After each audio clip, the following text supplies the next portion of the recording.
আম কেটে পানিতে ভিজিয়ে রাখতে হবে। তারপর সে আমগুলোকে একটি পাত্রে ঢেলে দিয়ে সামান্য পরিমাণ পানি দিয়ে সেদ্ধ করে নিতে হবে।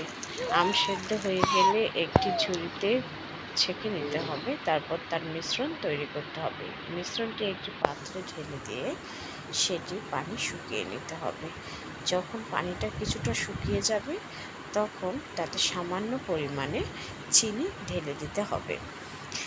চিনি ঢেলে দেওয়ার পর সেখানে পানি সৃষ্টি হবে এবং পানিগুলোকে পুনরায় শুকিয়ে নিতে হবে। তাতে সামান্য পরিমাণে বিট লবণ ছেড়ে দিতে হবে।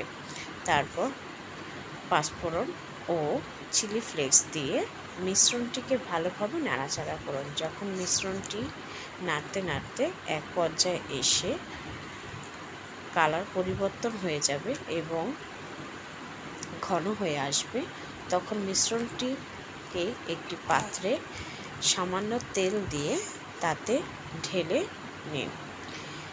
ঢেলে নিয়ে ভালোভাবে ছড়িয়ে দিয়ে 2 থেকে 3 দিন রোদে শুকিয়ে নিন।